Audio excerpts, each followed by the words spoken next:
प्यारे साथियों, जय हिंद। क्या हाल चाल है आप सभी लोग का। आशा करते हैं कि आप सभी लोग स्वस्थ होंगे, मस्त होंगे, जबरदस्त होंगे। प्यारे साथियों, आज के इस वीडियो में हम सभी लोग उत्तर प्रदेश डीएलएड चतुर्थ सेमेस्टर का लघु उत्तरीय प्रश्न की श्रृंखला में ये अगला वीडियो देखने वाले हैं और इस वीडियो के माध्यम से कुछ प्रश्नों को हल करने वाले हैं। तो आइए चलिए देखते हैं आज का पहला सवाल। कहता है कि वर्गमूल निकालने की कितनी विधियां हैं। तो आपको क्या लिखना है, हल, और लिखना है कि वर्गमूल निकालने की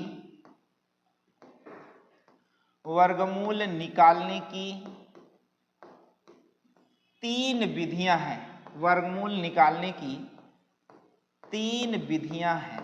कितनी विधियां आप लगाओगे? तीन विधियां। क्या ये बात समझ में आ जाएगा आप सभी को? वर्गमूल निकालने की कितनी विधियां? तीन। पहली विधि आप बता दोगे भाग विधि। कौन सी विधि है? भाग विधि है। और दूसरी आप बता दोगे गुणनखंड विधि। पहली भाग विधि, दूसरी गुणनखंड विधि, और तीसरी जो है आप ऐसे कह सकते हैं, तीसरी शॉर्ट मेथड या ट्रिकी विधि, या आप कह सकते हैं, या इसे आप कह सकते हैं अनुमान विधि। क्या कह सकते हैं? अनुमान विधि। अनुमान विधि जिससे हम डायरेक्ट पता कर सकते हैं कि ये किस संख्या का क्या है, वर्गमूल है। जैसे मैं कह दूं 16, तो 16 का अंडर रूट लगा दिया तो बिना कुछ किए आप बता सकते हैं कि इसका वर्गमूल कितना होता है, 4। इसी प्रकार से इसे हम क्या कहेंगे? Gas method. इसे हम डिवीजन मेथड, इसे फैक्टराइजेशन मेथड कहेंगे। क्या बातें समझ में आ जाएंगी? बस इतना ही लिखना आपको पूरा नंबर ताकि मिले। चलते हैं अगले सवाल की ओर। अगला सवाल कह रहा भाग विधि से निम्नलिखित का वर्गमूल निकालिए। देखिए यहां पर चलिए भाग विधि का प्रयोग करना है और दिए गए संख्या का वर्गमूल निकालना। तो आपको सबसे पहले लिखना है हल, और उसके बाद लिखना है 15,625, 15,625, और ऐसे आपको एक चिन्ह बना लेना है। पीछे से संख्याओं का क्या करना है? जोड़ा बनाना है। यदि संख्याएं अकेली रह गई तो अपने आप में जोड़ा बन जाती हैं। अब कोई संख्या यहाँ, वही संख्या यहाँ लेना है, इस एक से ज्यादा ना जाने पाए, पहले जोड़े से ज्यादा ना जाने पाए।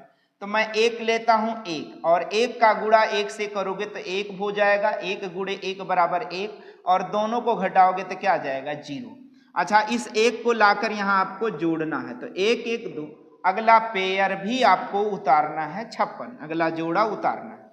अब कोई संख्या यहाँ रखनी है, वही संख्या यहाँ रखनी है, और इस अकेली संख्या का इस पूरी संख्या में गुणा इससे ज्यादा ना हो।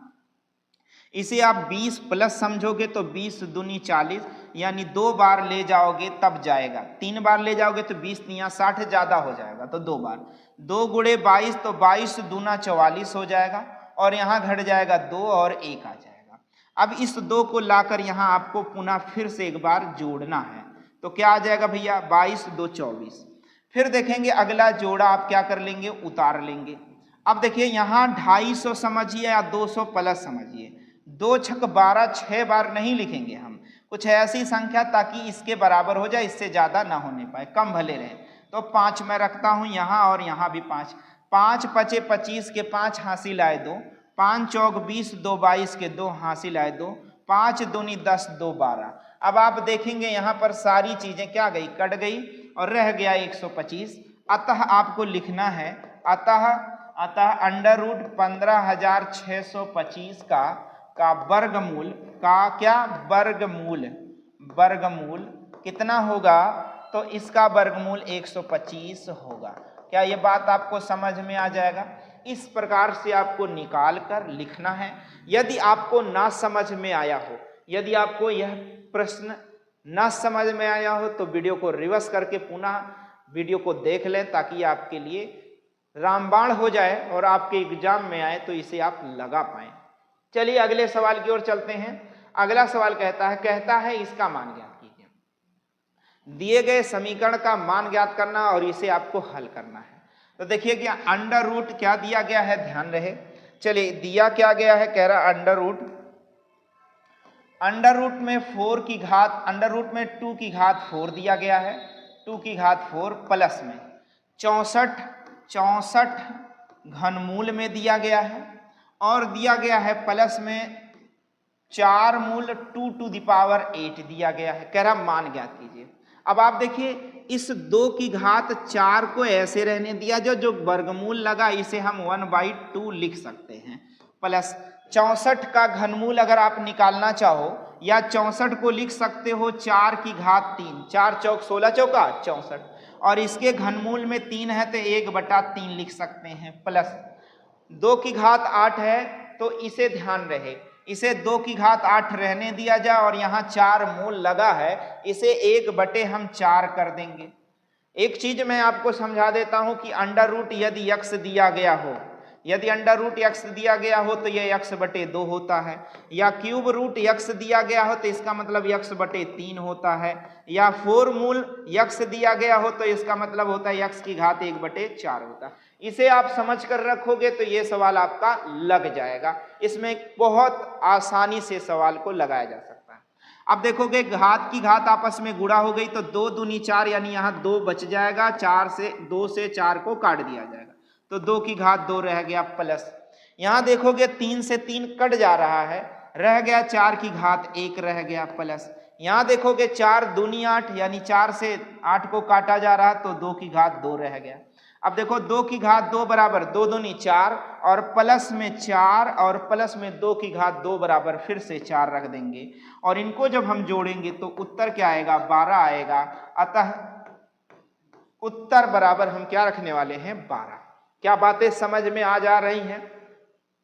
यदि ना समझ में आए तो कमेंट बॉक्स में जरूर मैसेज अपना डालें या फिर वीडियो को रिवर्स करके पुनः देखें।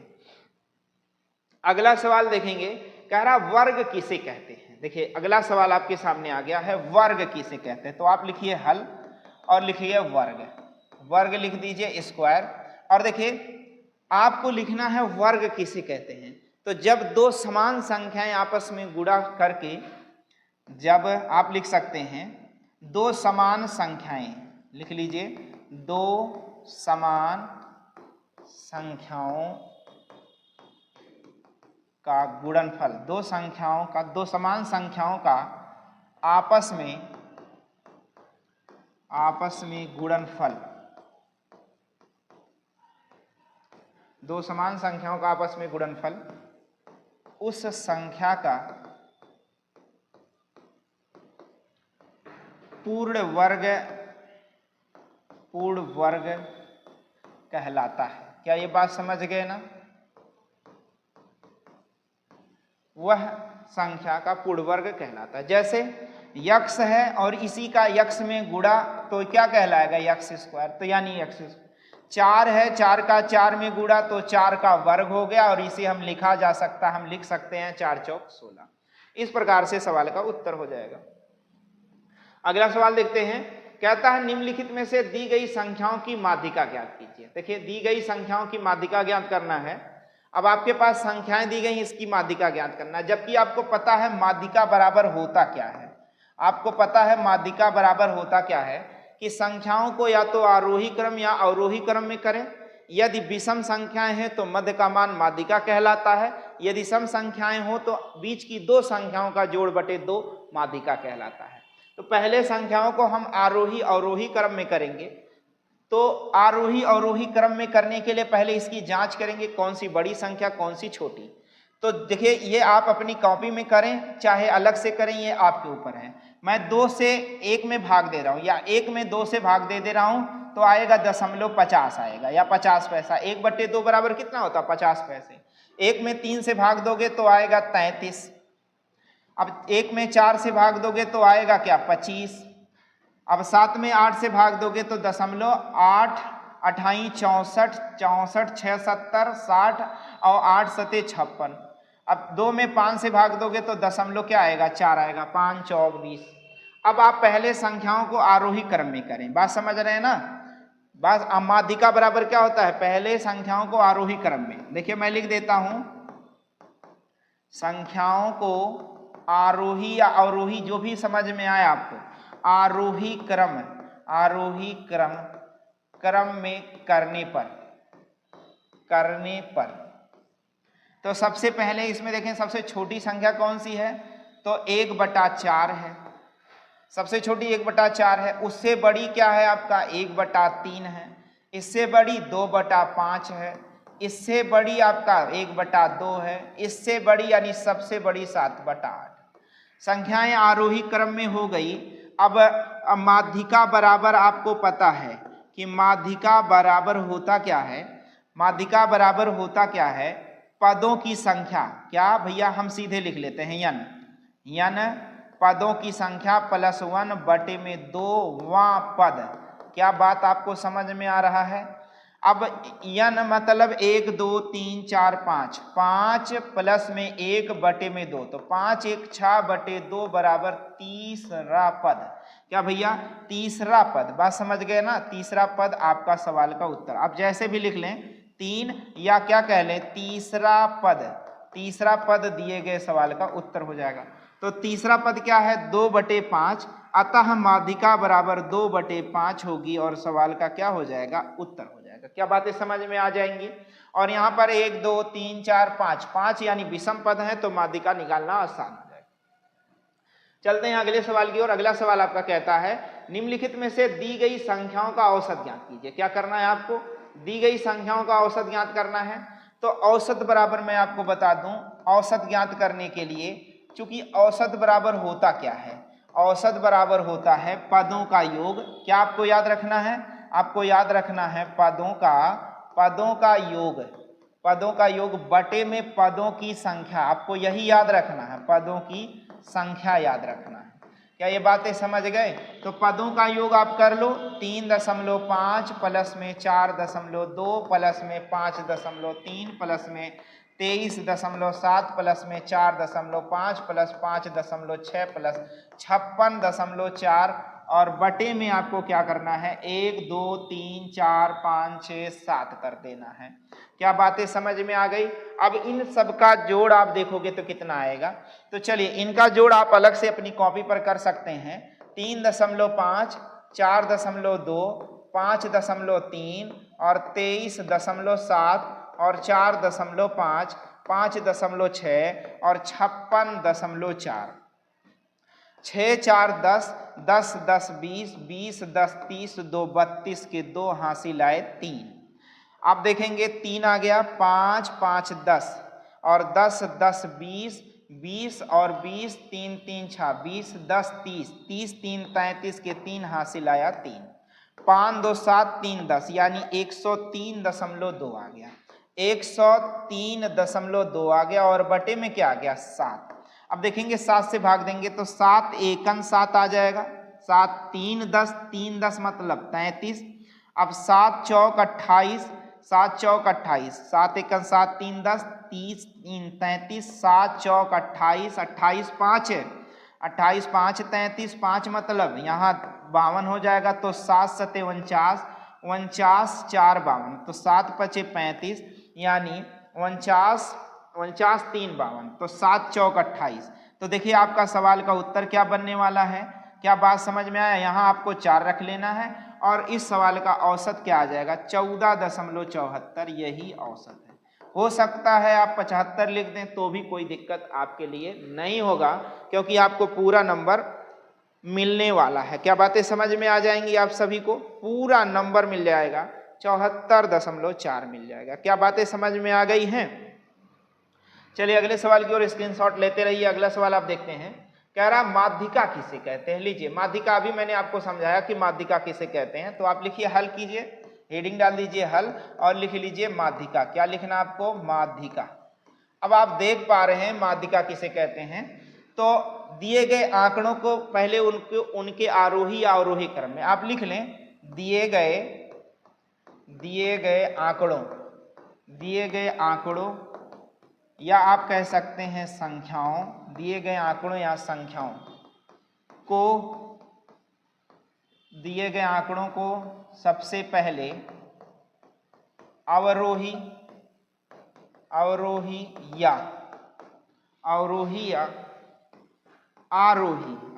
या आरोही क्रम में करने पर प्राप्त प्राप्त संख्या श्रृंखला, संख्या श्रृंखला, प्राप्त संख्या श्रृंखला में यदि यदि यदि विषम पद आते हैं, क्या आता है? विषम। यदि विषम पद आता है, विषम पद आता है तो मध्य की संख्या, मध्य की संख्या माध्यिका होती है। क्या होती है भैया? माध्यिका होती है। यदि सम पद आते हैं, सम पद आते हैं तो मध्य की दो संख्याओं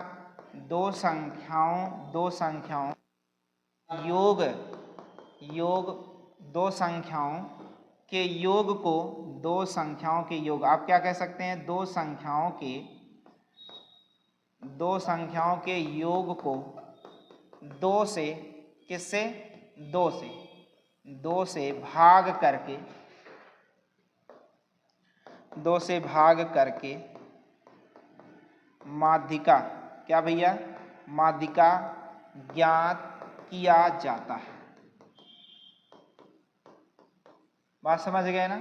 दिए गए आंकड़ों का मध्यमान माध्यिका कहलाता है। आप ऐसे भी कह सकते हैं अतः दिए गए आंकड़ों की माध्यिका, अतः आप लिख लीजिए, अतः दिए गए आंकड़ों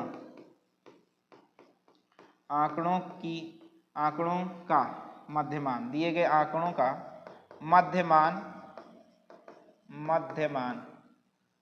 माध्यिका कहलाती है। क्या कहलाती भैया? माध्यिका कहलाती है। क्या ये बात आप सबको समझ में आ जाएगा? बस सवाल का उत्तर हो जाएगा। इस प्रकार से आप लिखेंगे, पूरा नंबर पाएंगे। चलिए अगला सवाल देखते हैं। अगला सवाल कह रहा है निम्नलिखित में दी गई संख्याओं की माध्यिका ज्ञात कीजिए। देखिए माध्यिका आपको बहुत अच्छे से आ जाना चाहिए क्योंकि सवाल एग्जाम में पूछा जा रहा है और आपके परीक्षा में पूछा जाएगा और कह रहा है कि माध्यिका ज्ञात कीजिए। तो पहले इनका आंकड़ा सेट करिए, पहले इन्हें, है ना, दिए गए, है ना, संख्याओं को क्या करने वाले हैं? संख्याओं को आरोही या अवरोही, चलो अवरोही क्रम में लिखने पर, बात समझ गया? आंकड़ों को, संख्याओं को अवरोही क्रम में लिखने पर। तो पहले अवरोही क्रम मतलब सबसे बड़ी संख्या क्या है भैया? 25, उससे छोटी 18, उससे छोटी 17, उससे छोटी कितनी है भैया? 17 के बाद 9 है, 9 के बाद 6, 6 के बाद 4 और 4 के बाद 3। देखो आरोही क्रम लिखना आसान होगा, छोटे से बड़े की ओर हम चले जाएंगे। अब देखो दोनों में 1 2 3 4 5 6 7 पद है ना, तो भैया माध्यिका बराबर क्या हो जाएगा? माध्यिका बराबर होगा n + 1/2, वहाँ पद। बात समझ गए ना? वहाँ पद। तो देखिए n कितना है? 7, 7 + 1/2 बराबर क्या आ जाएगा? 8, 8/2 मतलब चौथा पद। क्या बात समझ गए? चौथा पद। अतः माध्यिका बराबर क्या हो जाएगा? अतः माध्यिका बराबर चौथा पद 1 2 3 4 9 होगा। क्या बात समझ में आ गया? अतः माध्यिका बराबर 9 हो जाएगा। इसी प्रकार से आपको नोट कर लेना। चलते हैं अगले सवाल की ओर। अगला सवाल कहता है कि दी गई संख्याओं की माध्यिका, फिर से आपका सवाल आ गया दी गई संख्याओं की माध्यिका। तो इस सवाल का माध्यिका निकालकर आपको उत्तर कमेंट बॉक्स में जरूर सेंड करना है। आप नोट कर लो, स्क्रीनशॉट ले लो, और अगर आप डीएलएड के सेमेस्टर में हो या एक दिवसीय परीक्षा में हो तो इस सवाल की माध्यिका निकालकर आपको उत्तर कमेंट बॉक्स में जरूर सेंड करना है। चलते हैं अगले सवाल की ओर। अगला कह रहा है एक बेलन के आधार की त्रिज्या, क्या है भैया? एक बेलन के आधार की त्रिज्या 6r है। बात समझ गए ना? एक बेलन के आधार की त्रिज्या r और 6r इस प्रकार से हो सकता है। बात समझ में आ रहा है? एक बेलन के आधार की त्रिज्या, देखो एक बेलन है और इसके आधार की जो त्रिज्या है वो त्रिज्या क्या है? 6r है। तो भैया बेलन के आधार की त्रिज्या 6r है और ऊंचाई h है। इसकी ऊंचाई क्या हो जाएगी? यानी h है। इसकी ऊंचाई क्या है? h है। कंफर्म है ना? कह रहा है उससे दुगने आयतन वाला, यानी 2 गुना आयतन। देखो इससे दुगना आयतन यानी बड़ा आयतन, इससे दुगना आयतन यानी त्रिज्या r होगी, कोई ना होगी, उसके दुगना आयतन, परंतु ऊंचाई समान हो यानी ऊंचाई h ही हो, ऊंचाई वाले किसी अन्य बेलन के आधार की त्रिज्या क्या होगी, मतलब इसकी त्रिज्या बताना है। और ध्यान देना दुगना आयतन, इसका आयतन जो भी है इसका आयतन जो भी है, तो इसका आयतन क्या हो जाएगा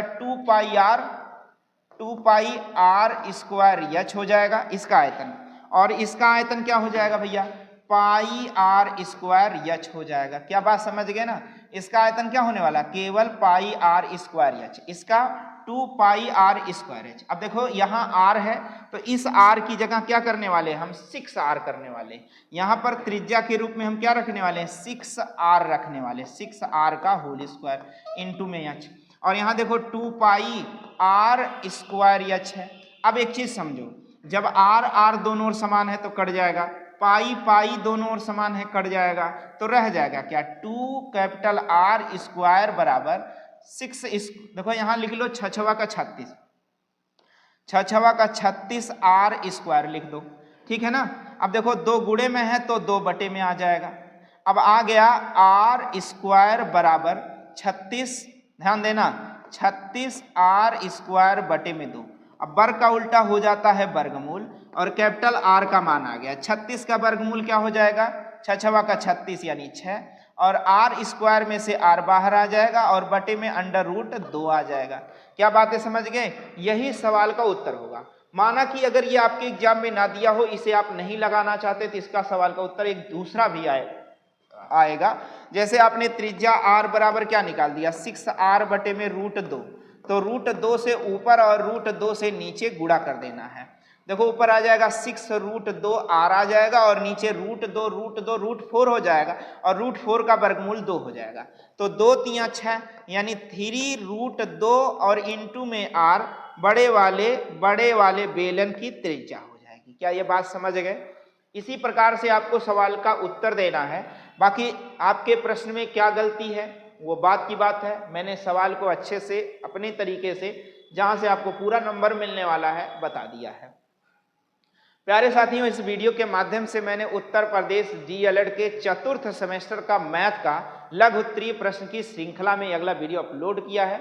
आशा करते हैं कि यह वीडियो आपको अच्छा लगा होगा, तो लाइक शेयर और सब्सक्राइब करना बिल्कुल ना भूलें। साथ ही साथ बेल आइकन यानी घंटा जरूर दबाएं, जिससे हमारा मनोबल भी बढ़े और साथ ही साथ हमारे अगले वीडियो का नोटिफिकेशन भी आप तक समय से पहुंचे। मिलते हैं आपसे अगले वीडियो में, तब तक के लिए जय हिंद।